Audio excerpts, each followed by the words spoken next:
Peter Morgan, who writes The Crown, will be watching.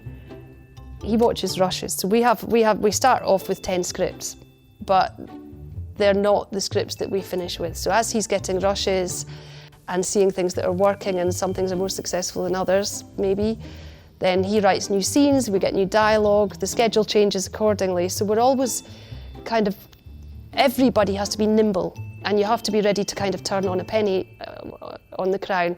You can have two sets filming at the same time in 2 different countries with 2 different directors shooting different episodes from different ends of the decade. Logistically, on a normal film, you have a crowd truck and a principal truck, and both of those trucks are fully kitted out with kitchens and laundries.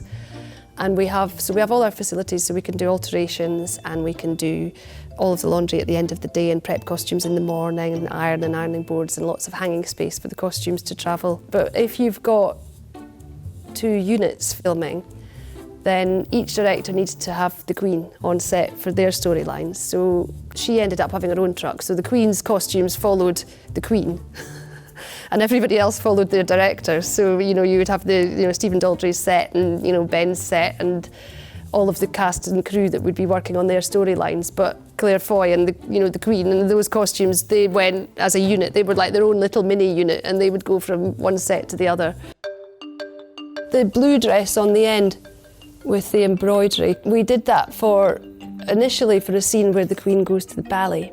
We ended up in a bit of a rush, and I don't think we got the wide shot on the day because it was tagged onto the end of a really, really busy schedule one day in Hungary. So we ended up where it just got shot from about here up. I think we only saw the shoulder straps. So I really wanted to use it again. So we pushed it and used it again at the 10th anniversary ball. So I suppose the biggest challenge was that with that dress was actually getting it full length onto camera.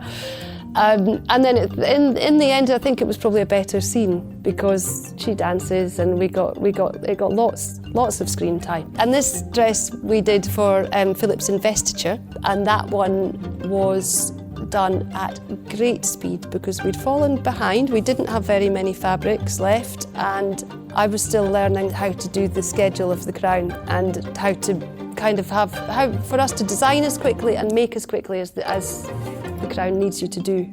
That coat that Margaret wore to the Tony's show, which we shot in Dover Street, what I had made and we had designed for that scene was a black coat, quite a heavily textured black coat. And just a few days before we were shooting it, I went into Liberty's and I saw that fabric, and it was just too good. It was in Liberty's furnishing fabric. And I thought, oh God, how am I going to break that to the cutters? The coat that we've made, I'd quite like to use in about 3 weeks' time, and actually could we use this fabric and make something that we can shoot on Sunday?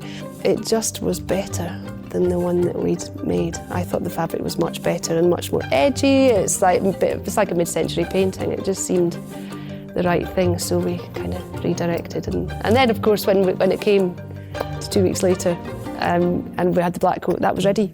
So there was no panic on that. So it felt like we'd got ahead on one scene and very far behind in another when I found the cloth. And then Jackie Kennedy, that is a close copy of a dress that she actually wore.